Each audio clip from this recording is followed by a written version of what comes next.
Hey, welcome. So today we are diving deep into the idea of risk, but not the version you get in a finance class. We're going to push past all the spreadsheets and the standard deviation numbers to really get at what risk feels like, what it truly means to the professionals who live and breathe it every single day. Let's jump in. Okay, let's just start with this quote because it absolutely nails it. See, this isn't about having a bad day or a small loss. We're talking about an existential threat. The only risk that actually matters is the one that knocks you out of the game for good, the one that forces your hand and makes you sell everything right when prices are at rock bottom. Honestly, everything else is just noise. And that kind of begs the question, right? If risk isn't just some number on a spreadsheet, then what is it? And how do the pros manage this thing that seems to wipe out amateurs so consistently, even when they're all looking at the very same markets? Let's figure that out. So the first and probably the most important mental shift you have to make is this. For a professional, risk is a gut feeling. It's visceral. It's not some abstract concept. It's a living, breathing force. It's that cold knot in your stomach, that very real possibility that you won't be able to defend your position when the market finally goes haywire. Now, this is where it gets really interesting, because risk isn't just one thing. It's the collision of these three forces. You've got your positioning, how big are your bets, how much leverage are you using?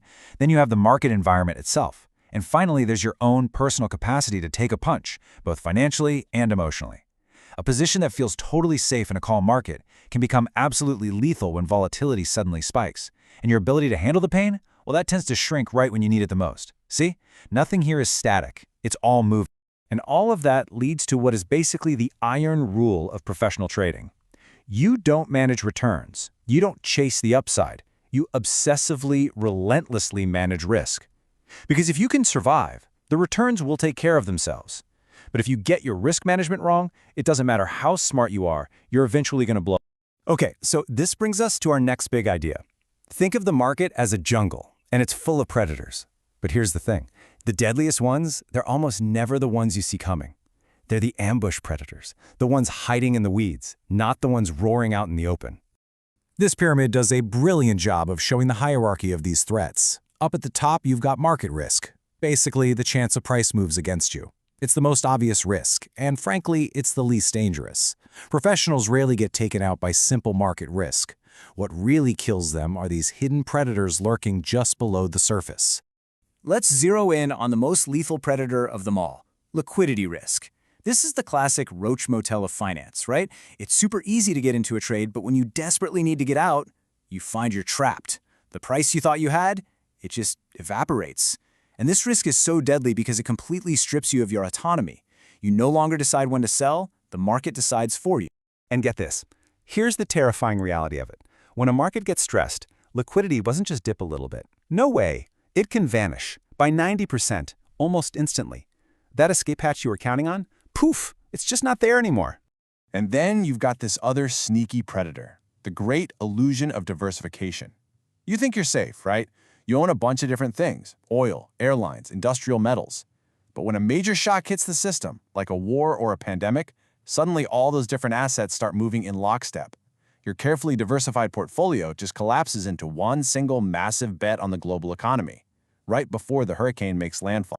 So, if the obvious dangers aren't the real killers, how do professionals measure what actually matters? Well, it all comes down to looking at the right numbers, and more importantly, understanding what those numbers truly represent.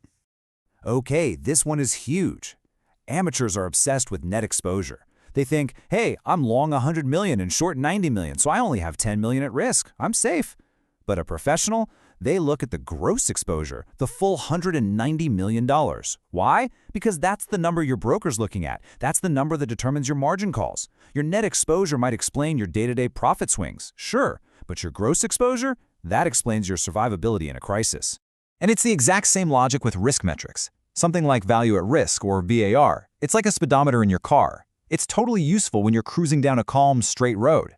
But it has a fatal flaw. It stops measuring right where the real danger begins. It tells you nothing about that one single extreme day that can wipe you out. That's where expected shortfall comes in. It's not the speedometer, it's the airbag. It asks much better question. Okay, if things go really wrong, just how wrong could they possibly go? It quantifies the tail risk that actually puts firms out of business. Markets aren't these smooth, orderly things. They exist in different states or regimes.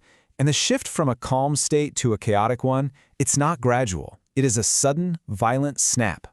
And this is the classic playbook for a crash. First, you get the grind.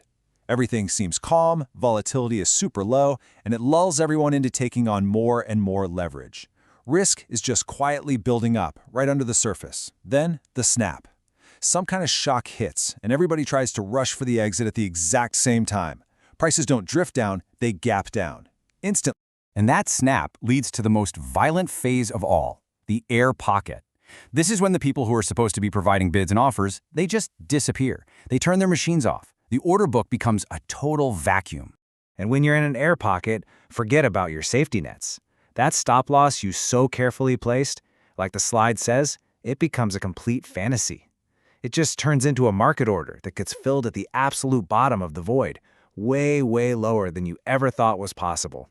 So, how in the world do you survive this? If markets are this dangerous, this unpredictable, what can you possibly do?